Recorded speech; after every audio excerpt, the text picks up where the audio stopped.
పిల్లలందరికీ హాయ్, పెద్దలందరికీ నమస్కారం. వెల్కమ్ బ్యాక్ టు మన తెలుగు కథలు, ఉమా వాయిస్ స్టూడియో. తెలుగు సాహిత్యంలో ఎన్నో అద్భుతమైన జానపద కథలున్నాయి. వాటిలో ప్రత్యేకమైన స్థానం సంపాదించుకున్న కథల సంపుటి కాశీ మజిలీ కథలు. ఈ కథలను ప్రముఖ తెలుగు కవి శ్రీ మదిర సుబ్బన్న దీక్షిత కవి రచించారు. వారు గ్రాంధిక భాషలో రచించారు. ఆ కాలపు భాష నేటి తరానికి కొంచెం క్లిష్టంగా అనిపించవచ్చు.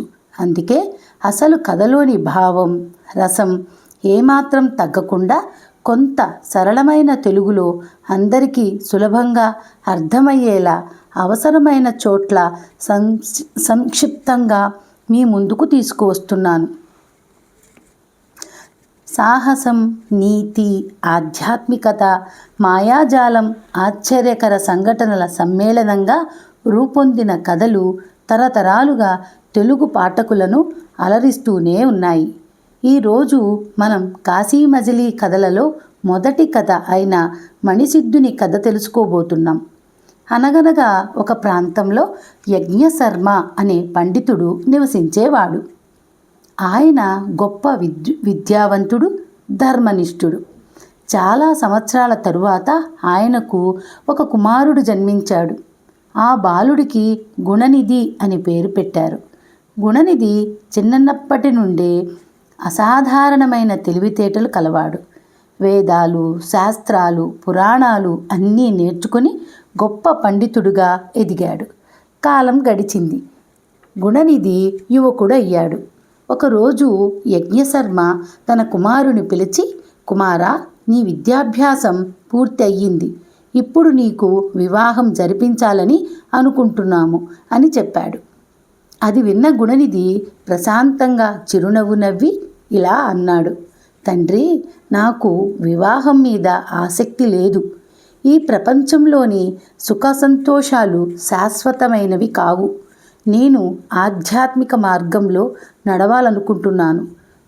కుమారుడి మాటలు విని యజ్ఞశర్మ ఆశ్చర్యపోయాడు. సంసారం కూడా ఒక ధర్మమే. ప్రతి మనిషి తన కుటుంబ బాధ్యతలను నిర్వర్తించాలి అని ఎన్నో విధాలుగా నచ్చచెప్పాడు. కానీ గుణనిధి తన నిర్ణయాన్ని మార్చుకోలేదు. రోజులు గడుస్తున్నాయి. కుమారుడు వివాహానికి ఒప్పుకోకపోవడంతో యజ్ఞశర్మ దంపతులు తీవ్ర విచారంలో మునిగిపోయారు. వృద్ధులైన వారు కొంతకాలానికి కాలధర్మం చెందారు. తల్లి, తండ్రి మరణించిన తరువాత గుణనిధి తనను తాను బంధనాల నుండి విముక్తుడిగా భావించాడు. ఒకరోజు దేవాలయానికి వెళ్ళిన గుణనిధి అక్కడ ఒక మహాసిద్ధ పురుషుని దర్శించాడు. ఆ సిద్ధుని ఉపన్యాసాలు అతనిని ఎంతో ప్రభావితం చేశాయి. 10 రోజుల పాటు భక్తితో ఆయన బోధనలు విన్న గుణనిధి చివరకు సిద్ధుని వద్దకు వెళ్ళి తనకు కైవల్య మార్గాన్ని చూపమని ప్రార్థించాడు. సిద్ధుడు ఆనందంగా చిరునవ్వు నవ్వాడు.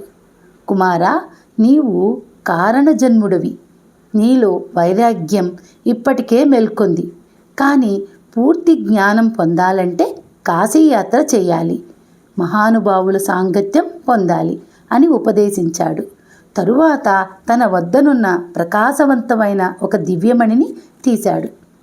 ఆ మణి నుంచి వెలువడుతున్న కాంతిని చూసి గుణనిధి ఆశ్చర్యపోయాడు.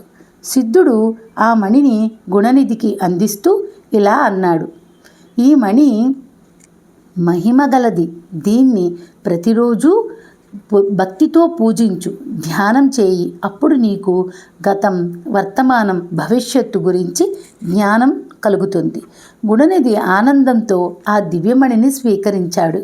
ఆ రోజు నుంచి అతను ఆ మణిని అత్యంత భక్తితో పూజించసాగాడు. ఆ మణి అనుగ్రహంతో అతనికి ఎన్నో ఆధ్యాత్మిక శక్తులు లభించాయి. ఇలా మణిని సిద్ధింప చేసుకున్నాడు. అందుకే గుణనిధి అనే పేరు క్రమంగా మాయమై ప్రజలందరూ అతనిని మణిసిద్ధుడు అని పిలవడం ప్రారంభించారు. తరువాత గోవిందతీర్థులు అనే మహాయతిని ఆశ్రయించి సన్యాస దీక్ష స్వీకరించాడు. ఇక అతని జీవిత లక్ష్యం ఒక్కటే, హిందువులకు పరమ పవిత్రమైన మోక్షభూమిగా ప్రసిద్ధి చెందిన కాశీక్షేత్రాన్ని దర్శించాలి అని నిర్ణయించుకున్నాడు. ఆ కాలంలో నేటిలా వాహన సదుపాయాలు లేవు. ప్రయాణమంతా కాలినడకనే సాగాలి. మధ్యలో దాటవలసిన ఉప్పొంగే నదులు, ఎత్తైన కొండలు, దట్టమైన అడవులు, క్రూర మృగాలు, దొంగల భయం ఉండేది. అందువల్ల ఆ యాత్ర చాలా దుర్గమమైనది. ఈ దీర్ఘయాత్రలో నాకు ఒక తోడు ఉంటే బాగుంటుంది అని భావించిన మణిసిద్ధుడు ఎంతోమందిని తనతో రావాలని కోరాడు. కానీ కాశీయాత్రలో ఎదురయ్యే కష్టాలను విని అందరూ భయపడి వెనక్కి తగ్గారు. చివరకు శ్రీరంగపురం గ్రామ శివారుల్లో నివసించే కోటప్ప అనే అనాథ గోపాలకుడు మాత్రమే ముందుకు వచ్చాడు. స్వామి, నేను మీతో కాశీకి వస్తాను, కానీ ఒక షరతు ఉంది అని కోటప్ప అన్నాడు. ఏమిటి నాయనా అని మణిసిద్ధుడు అడిగాడు. అప్పుడు కోటప్ప నవ్వుతూ, మార్గమధ్యంలో అలసట రాకుండా నాకు వింత వింత కథలు చెబుతూ ఉండాలి. అప్పుడు నేను మీతో కాశీ వరకు వస్తాను అని చెప్పాడు. కోటప్ప మాటలు విని మణిసిద్ధుడు సంతోషంగా అంగీకరించాడు. అలా మణిసిద్ధుడు, కోటప్ప ఇద్దరూ కాశీయాత్రకు బయలుదేరారు.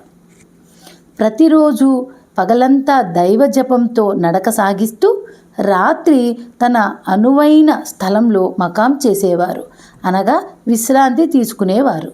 అలా మకాం చేసి విశ్రాంతి తీసుకోవడాన్ని మజిలీ అంటారు.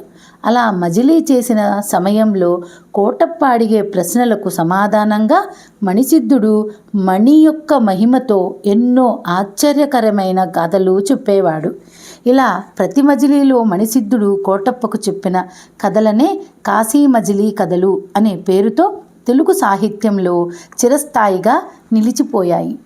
ఈ కథలలో రాజులు, మహారాజులు, యక్షులు, గంధర్వులు, మాంత్రికులు, దేవతలు మాత్రమే కాదు, మంచివారి సాంగత్యం వల్ల కలిగే లాభాలు, దుష్టులతో స్నేహం వల్ల వచ్చే నష్టాలు, లోబుల స్వభావం, పండితుల జ్ఞానం, రాజనీతి, ధర్మనీతి, జీవిత వివేకం వంటి అనేక విషయాలు అద్భుతంగా వర్ణించబడ్డాయి.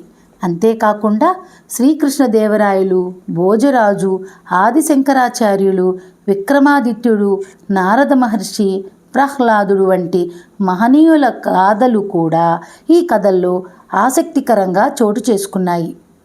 ఇలా మణిసిద్ధుడు, కోటప్పల కాశీయాత్ర ప్రారంభమైంది.